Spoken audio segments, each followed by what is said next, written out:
Hey, you doing? I just don't want emptiness and the whole notion of feeling drab and dry.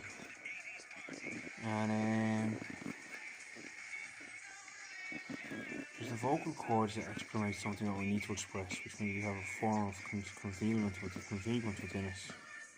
You know, something we feel full by something. That can be an unhealthy or unhealthy thing. You see it between the harmony and the harmony, whichever one you feel it is. Whether it sings harmoniously or sings harmoniously, like someone's putting a hand rock your back or back your heart. And basically, we're getting back to the harmony of existence. We seem to see more and emanate more love and light and harmony. Harmony, I'll say for the sake of saying harmony to bring it even further, but that ruins it. But the notion of content and feeling unwell and well and fulfilled all cursory terms in terms of resulting in a curse. I won't tell you where, but the hedgemeister says that you trim a hedge for the sake of cleaning it up.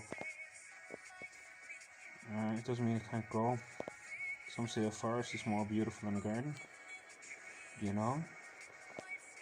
Some say a forest is more better natural for what resides there. So it depends on your prerogative and your prerogative of whether you want to feel full of something or empty of another, or empty of something or full of another. And you have to determine you're full of shit, you're full of crap, for example, when people don't like what someone is saying, or when you know they're lying, for example, if your instinct turns up. For some reason, the more empty you feel, and emptiness sometimes can seem like a cloud of vision in the sense of being a bad thing, the more you know someone is speaking bad volumes. And that means they're full of something drab, D or AUBT. And sometimes when you get zipliners going across the sky, it's to get to somewhere else, to get over an alcove or a cave or a valley. And when you get that valley and you say, geez, that's a big reef there, you realise you have to cross it. And the point that is the river runs underneath anyway. There's a clear vestige there. You don't have to worry about your water system, your blood system, or your hydro, the H2O, or the oxygen levels, because they're all kept taken by the immune system in the body, and it's all one whole thing. And you can label all this stuff, but it just takes away from all this immunity, flawless, like perfect in its own prerogative, and its own promises. So is there any point explaining that? No, it's not really. Not really, no, but is there a point to life? Not really, you might say, but then you come towards the fact there is a point to life, isn't there?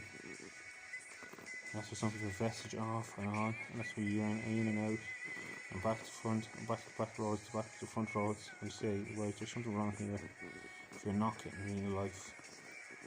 And that's what someone's trying to do through their own garnishing, their own understanding, their own entwinings, which means to garnish under the barbed wire, come out again. And the more we do that, the more we get to leap from our own emanation point. It is to become the light that is harbored with the darkness. So when we go into darkness, I'm not feeling well, not feeling fulfilled, I'm feeling empty. You fill yourself up with that spirit. And thus the remark comes across that you have to boil it down or break it down to contaminate but recontaminate. But if you become uncontaminated, the whole point of contamination is another universal word to make it seem like there's something wrong with life. That brings about a great meaning again to say that when you're alive and you're vocal and you're voiced, like I was pronounced in the first part of this video, and it comes across as harmonious, it inverses everything. So you retract and voice yourself into how you are. In other words, we sing our own harmony. Our harmony sings for us. That's why layer graves, layer grace, and layer grass. That's a beautiful thing to realise that life always has a better gift in hand and a better hand in hand. And it's not that anyone can understand this, it's that no one can understand this truly. It's only dip in and out of it.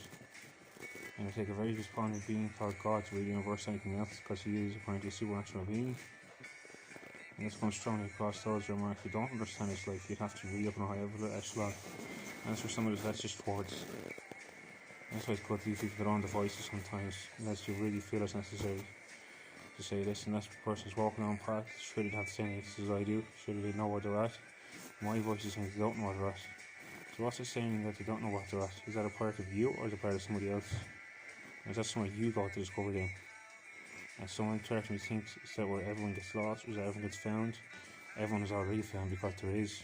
If there was no such thing as, there would nothing be. And it's that simple to grind, or integrate, or understand. There would be nothing if it wasn't for this holistic light that is evolved everywhere, or valued everywhere, or valued instinct. In saying that, there is no such thing as anything. When you feel demise, lost, unfulfilled, and remote, bloated that is. So doing some bad food can put you off for a day or two, or give you what you call or food poisoning. But the right drop of water, friend of the river from a little Escamade, a little mule run, and if you days, it's not months, like years of pestilence. And that is a vertical form of what that is. Pure, fresh, bloody gear to run off. And that means the utmost strength and the utmost primer. Make sure nothing tremors you and nothing gets through to where your vestiges from your disciple remarks. In saying that, when everything was clear again, and with those validated states where you feel I finally accomplished my insecurities, my doubts, my worries, my foes, I've accomplished those and I've gotten top of them, you say that's it, I've relaxed for a while now. That's a beautiful place to be. But once you make those vestiges, we can have decades, not lifetimes, of vestiges to go over till we have other people's. And that's the point of these videos, to those who aren't on the time. And I have to keep vespering, Gokharads, to respond, but on purpose. It's not to me you arrive, it's to there. And I'm saying that I leave it at that, other people message me further with small advices as to why and what and how this place got to be. Just been spoken as soon as people, because that's we like, and there's life. However, that form of allowance needs to come in from people.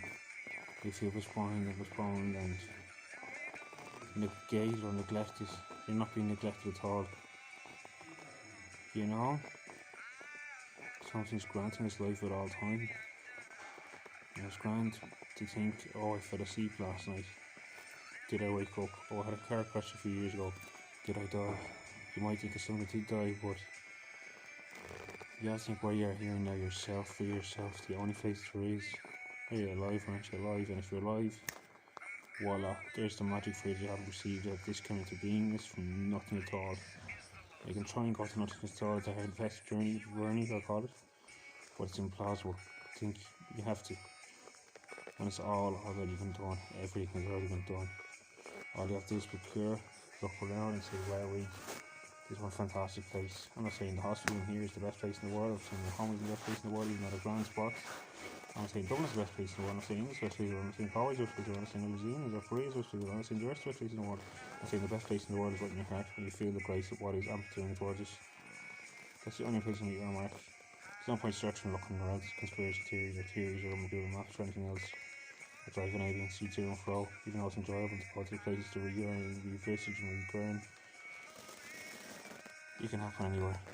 And that's the beauty of travelling as well, so I won't take that away, but the point is, the more you can cur against life, the more you realise we are ethical currents that is life. They're false us in its own way for faulting it, because there's something immaculate here that is way beyond our grazing. Way beyond it. We can tip it off it, like you put your foot into our path, or a toe for it rather, and say, Jesus, that's too hot. And that's the way it is for God to look at us. It says, no way can you come near here where you're going to. So it says, sit down there for a while and relax. And then chill out and talk after, okay? And so you meet those new opens, those new words, which you have all the time in the world for. And it says, take your time there, you're stable, but you're struggling. And you don't need to struggle with that force that has mighty force, if not the Almighty itself. Which means it's incorruptible, insalvable, and incondemnable. Nothing can harm or scale it, so beyond any form of darkness or any form of Satan or Antichrist or anything like that. And my case is, can I ask your help there? Can you come into my being for a while and work through me like I've asked? And that's it, it's in there. And then it works through, at the flow that the river goes through the valley that you think you could build over, the other cross it.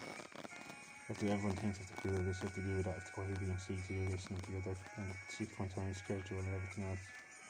Ease up and let life take its own pace, let the flow come through you. And see where that carries you, got the healthy flow of you towards the river, which goes down to the sea and out to the broader horizon. I'll leave it there for now.